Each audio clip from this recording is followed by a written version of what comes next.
Hey, welcome to another episode of Becoming a TechnoWizard. Possibly an interlude, maybe not. I don't know. But I think I missed yesterday. I believe I did. Sorry, it was super busy yesterday. So not only did I have to finish up like with my preparing for the meeting, the client meeting for our task and everything like that, like summarizing. We had to summarize our interviews, so it was a bit easier to put them in the presentation. But then I had to help my mom because Governor Kemp, of Georgia, be like, oh, they were calling off this stay-at-home order last week, and like think like 2 or 3 days ago, my cause my mom does event organizer, whatnot, and one of the events she had for some Hebrew folks was like, oh, the event is back on, but they didn't have much time, so yesterday was helping her out, prepare for that. So that got crazy. Then, yeah. So, oof, it was a mess. But we got through it, and I was talking with because this stay at home order is kind of lifted now. That means a number of things is going to happen, good and bad, regardless of whether or not we think it's a good time to open up, regardless of whether or not we think it's safe for people. The problem is that for those of us that have like own a small business, and have employees under us, like I'm a manager of an arcade, and there's like 10 of us on the team. So because the shelter in place order is no longer in place, that means the unemployment checks that we can send our employees are no longer going to be granted, and that they're not going to be like supplied by the government, by the state or federal government. They only have like a few weeks left or something like that, to get those. And so we have to now figure out how to get back in business safely, so both the employees can get their money, and we can also make sure we're staying safe with the employees as well as with our customers. So it's a tough time, and at least we're on the fortunate side, because unlike other businesses, like a lot of businesses, whether it be restaurants or something big like Dave and Buster's, they have a lot of bills, they have a lot of staff to worry about, and furthermore, they have a really kind of at-risk kind of business. Like their business is very high touch, even a restaurant. But ours at an arcade, it's not. It's. I mean, we can't even. We use the term arcade because of you go in there and play games, but the actual function of our virtual reality like entertainment center is very conducive to social isolation. Like is very conducive to social distancing. You come in, when you play, you're in your own box. Like you put on a headset and you're in a 10 by 8 foot room. So it's by default far safer of an entertainment, um, you know, activity than most other businesses, than pretty much any other entertainment business. So that's why we feel like it's worth it to kind of open back up instead of trying to close down the business. So not only will we be able to still help out the employees and make sure they're all of the employees are getting paid, but at the same time we can also offer entertainment for people, because a lot of people are bored out here. And VR is like is now even more important to get people connected with VR, because this is most definitely going to be the technology of the future. It's unfortunate that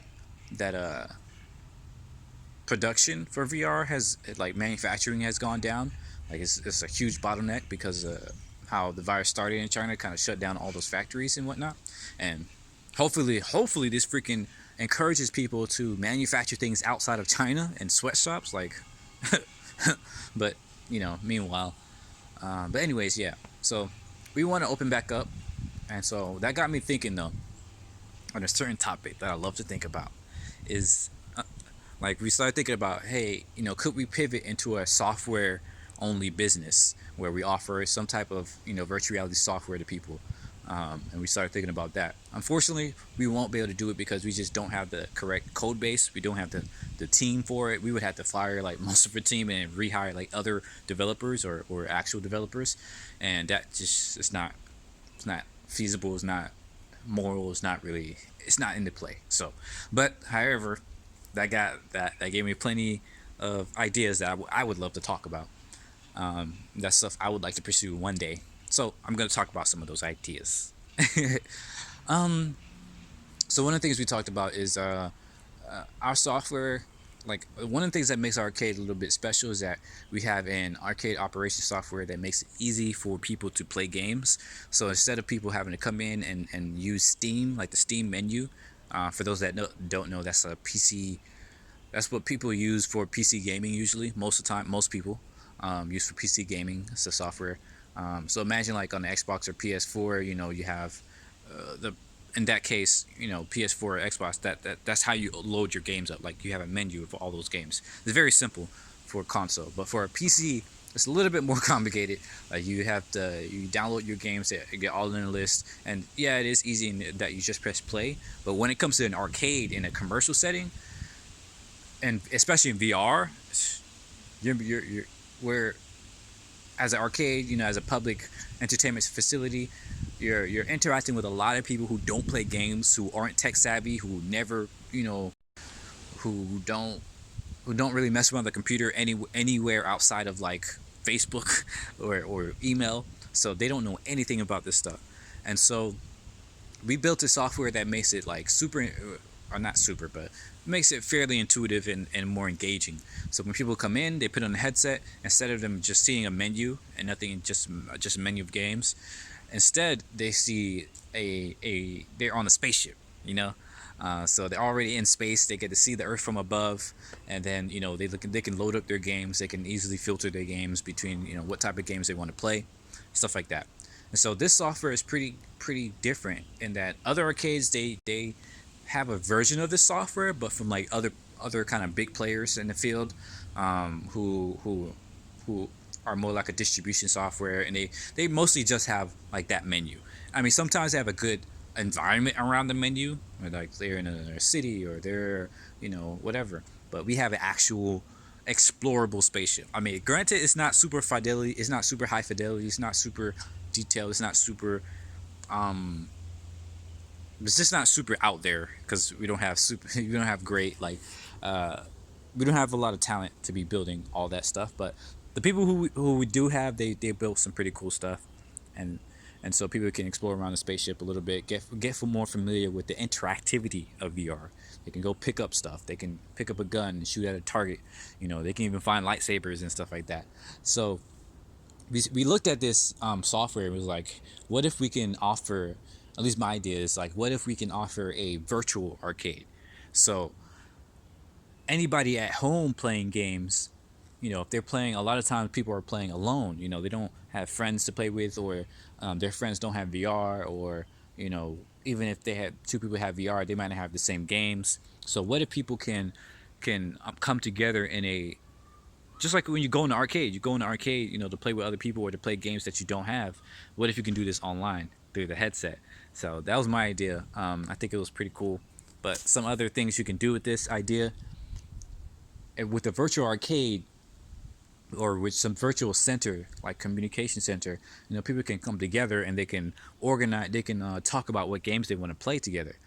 Another huge problem in the VR industry is that you have a lot of really good games, multiplayer games, but because not enough people have VR and not enough people know about these games, they die because there's nobody online, there's nobody in the lobbies and stuff like that. And so my idea was like, you can have some type of matchmaking kind of space where people come in to organize games to play together. So say for instance, hey, we all want to play this zombie game together. If if uh if you don't have friends that's close to you and you can't really communicate very easily to organize a game, to organize a group, you know you can come together and do like a whole a worldwide looking for group type of scenario. So you can organize these games to play together, and then so on the consumer side, that will make it easier for people to play these group games, and on the commercial side, on the game developer side, that will make it easier for them to get activity, to get people checking out their games. So that was one of my ideas for that. Um, and even beyond that, because it's a virtual space, now you can also have cash shops, or I don't really like cash shops, but you can have a business model centered around customizing your character. So kind of like VR chat, but it'll be more applicable to these different games that you play. So you can get like skins from a game that you just recently played. When you unlock it, maybe you get a special skin, or you can make your own skins. And if people like it, you can sell it to them. And honestly, this kind of fuses with my Flubby idea, anyways. But I think that would be so freaking cool. But again, unfortunately, we don't have the skills to do it, but it would be possible. And to a certain point, you will get, if you get big in this sort of business, you can compete with Steam, you can compete with these distribution platforms. And that's a scary idea. I think that's another reason why they didn't really want to pursue it anyways, because they didn't want to because currently right now our software kind of sits on top of Steam. So if Steam says something like hey, we don't want you to do this, they can shut our whole operation down. And they kind of tolerate us because we're not a distribution platform, and we have commercial licenses and stuff like that. But if we become like a big place for people to go to find games, then technically we could be our own distribution platform. So we would have to be careful with that. So any sort of idea would have to have like its own deals with developers, its own distribution deals with developers, instead of using Steam keys or keys from any specific platform. They should get keys directly from, or rather executables directly from developers, so you're not dependent on any platform. But yeah, that's like the major idea I wanted to talk about. But some other ways you can go with that idea, or with that, some way to make virtual reality a very important aspect of society, is just making it more accessible for people to come together. So Rec Room, VR Chat, even Altspace, these are very popular platforms, but they're not they're not as universal as you would expect. They're not as popular, quite frankly, as you would expect for how popular they are. Like, you hear everybody talking about VR chat nowadays. Like, a lot of this bunch of YouTube channels, bunch of people watching those YouTube channels about VR chat, but it's not super accessible for a number of reasons. Even though they have browser based, no, I'm sorry, they have flat screen like access. Like, you can access it without needing VR, but you can't play it unless you have a good like computer to run it on.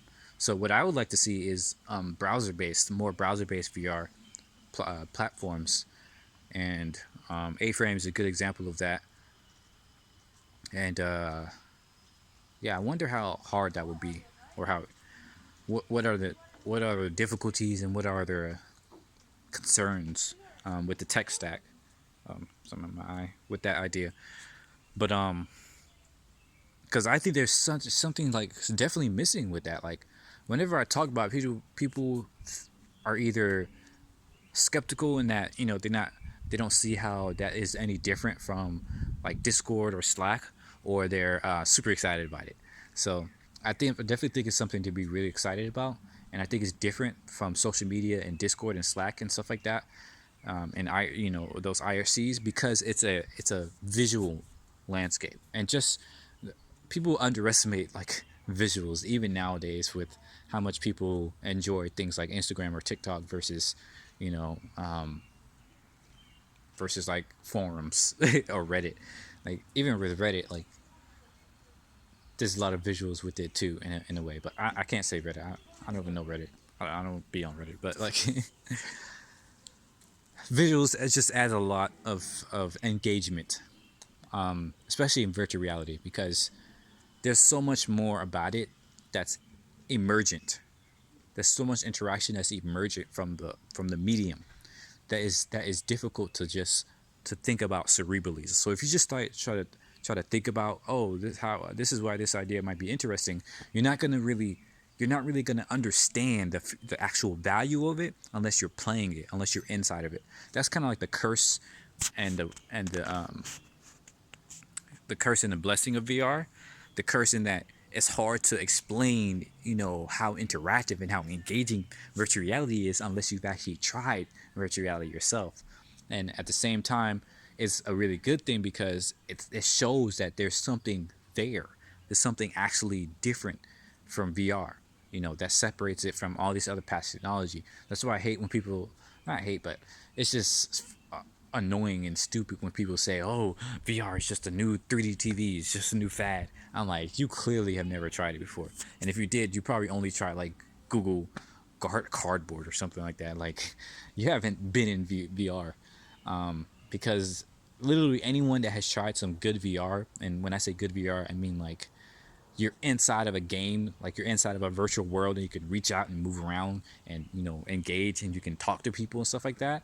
Until you've tried that, it's like you can't even compare it. Like, you can't. It's not comparable. Like 3D TVs, that was a cool little gimmick. Yes, it's most definitely a gimmick because it doesn't inherently change the medium, right? To make a 3D, kind of medium, it's only like a trick of the camera. It's a trick of production. It doesn't change how you have to produce something. But in virtual reality, you literally have to change how you produce content. You have to change how you create art, right? And that shows you that there's a just a distinct difference there. There's a distinct value add that you have there. It's like the difference between radio and TV, between pictures and between still photographs and moving pictures. That's how drastic the difference is. So when we think about ideas, kind of cerebrally or in theoretically, and we say, hey, yeah, this would be a cool idea, but I don't see how it's different from how the same idea is different if you apply it to VR. It's like you can have the exact same idea and apply it to VR, and it would inherently be super different just because of how much different VR is to everything else. So that's why there's so much stuff that we can be doing. Like, we literally could be having school in virtual reality right now, but people aren't really pushing it as hard as you really should be. We really should be pushing it.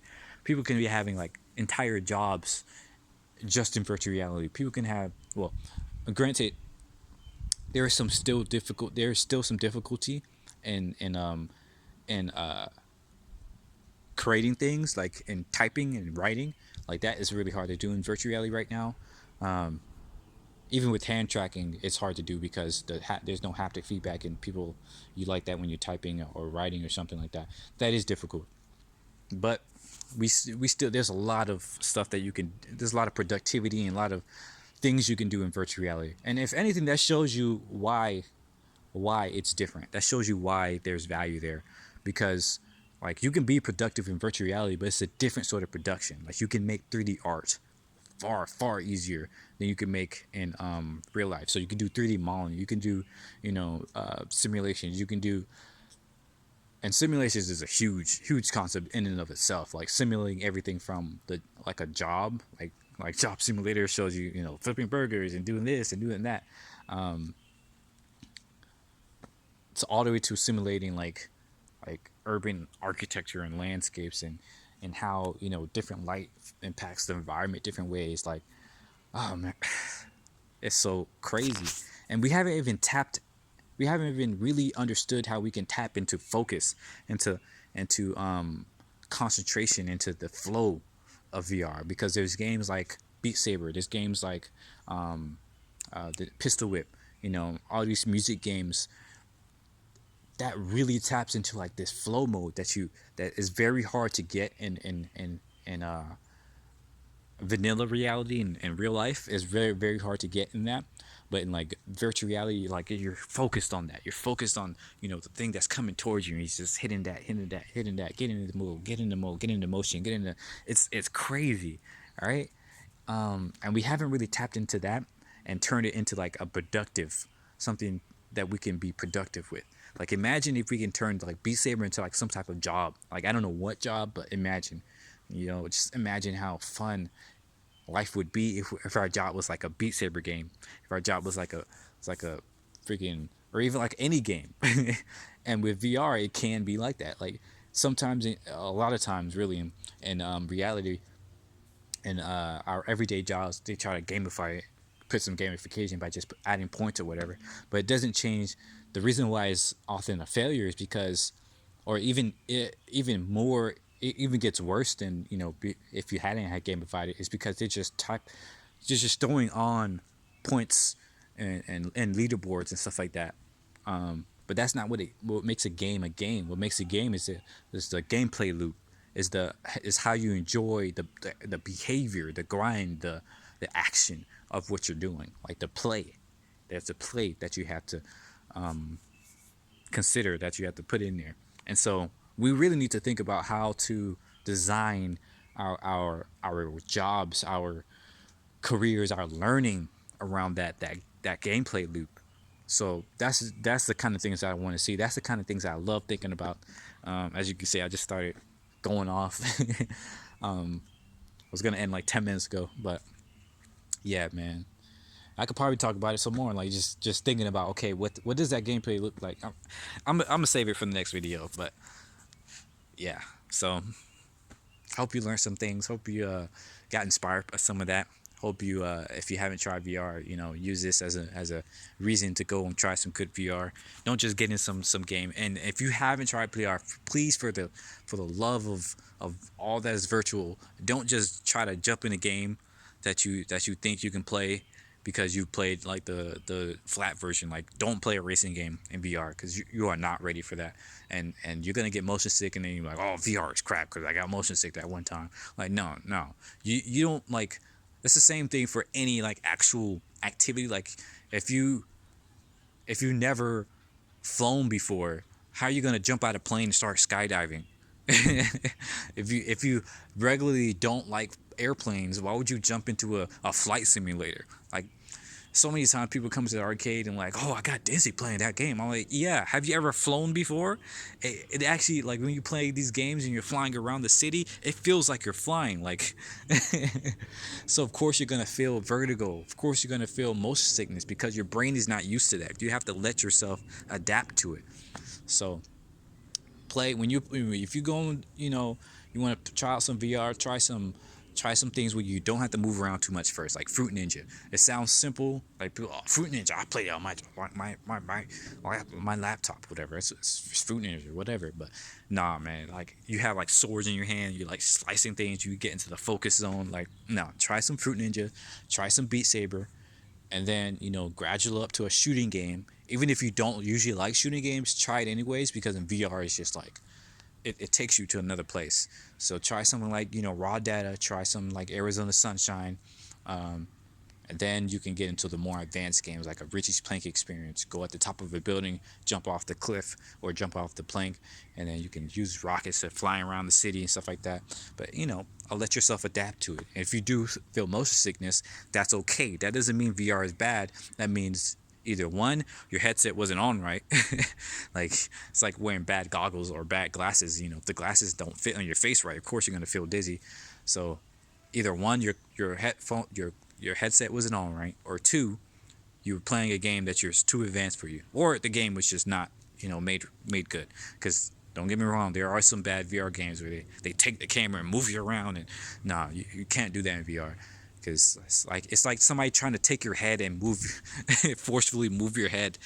It's not a good practice. So yeah. But yeah, thanks for watching. Feel free to like, comment, subscribe. Check out my Patreon. Check out my social media.